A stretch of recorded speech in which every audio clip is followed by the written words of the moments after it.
స్వర సంకీర్తన గ్రూపు కుటుంబ సభ్యులకు నమస్కారం. నేను సుగంధం రాంబాబు. ఆ భగవంతుని అర్చించడానికి స్వరమే ఒక సాధనమైతే, ఆ స్వరానికి భక్తి తోడైతే అది మోక్ష మార్గానికి రాజబాట అవుతుంది. అటువంటి పవిత్ర ఆశయంతో భక్తి భావనలను నలుదిశలా వ్యాప్తిని చేస్తూ అప్రతిహతంగా సాగుతోంది మన స్వర సంకీర్తన వాట్సాప్ భక్తి పాటల గ్రూపు. మన గ్రూపు సభ్యుల సుస్వరాలకు మరింత శాస్త్రీయ రూపమిస్తూ ప్రతి ఆదివారం సంగీత సాధనలో శిక్షణ ఇస్తూ జ్ఞానభిక్షణ ప్రసాదిస్తున్న వారు మన గ్రూపు ముఖ్య సలహాదారులు పూజ్యులు శ్రీమతి బేతిని కవిత గారు. నిరంతరాయంగా సాగుతున్న ఈ గురు శిష్య సంప్రదాయం సభ్యులందరిలోనూ భక్తి రసామృతాన్ని నింపుతుంది.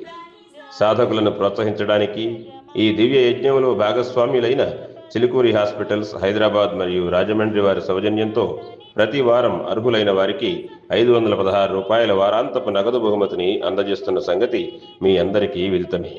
ఈ మహత్తర క్రతువులో భాగంగా అత్యంత పారదర్శకంగా ఆధ్యాత్మిక శోభతో కూడిన సరికొత్త టాస్క్ తీసే కార్యక్రమాన్ని స్వయంగా మన గ్రూపు ముఖ్య సలహాదారు శ్రీమతి బేతిని కవిత గారు నిర్వహించారు. ఈ సుమధుర దృశ్యాలను ఈ వీడియోలో వీక్షించండి. ధన్యవాదములతో మీ సుగంధం రాంబాబు. జై శ్రీరామ్. స్వర సంకీర్తన వ్యవస్థాపకులు గురుగారు అయినటువంటి సుగంధం రాంబాబు సారికి, తెలంగాణ అధ్యక్షులు భవానీ అక్క గారికి, ఆంధ్ర అధ్యక్షులు కర్రి వెంకటరమణ గారికి, కోఆర్డినేటర్ కాళ్ళ నాగేంద్ర గారికి, గ్రూప్లో ఉన్న పెద్దలందరికీ కూడా పేరు పేరున నమస్కారం తెలియజేసుకుంటున్నాను. అలాగే మనం ప్రతి ఆదివారం కూడా చిలుకూరి మ్యూజిక్ టాస్క్ నిర్వహిస్తున్నాము. డాక్టర్ శ్రీనివాస్ చౌదరి గారు, దుర్గా సౌగంధి గారు మనకు 516 రూపాయలు డొనేట్ చేస్తున్నారు. గత ఆదివారం మనం 1వ సరళీస్వరం ప్రాక్టీస్ చేసి మన గ్రూప్లో పోస్ట్ చేశారు. వాళ్ళ పేర్లన్నీ కూడా చీటీలపై రాసి నేను డ్రా తీస్తున్నాను.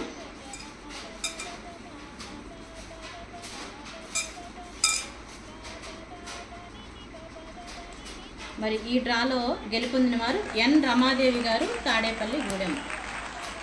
ఎన్ రమాదేవి గారు, తాడేపల్లిగూడెం. కంగ్రాట్స్ అండి రమాదేవి గారు, కంగ్రాచులేషన్స్.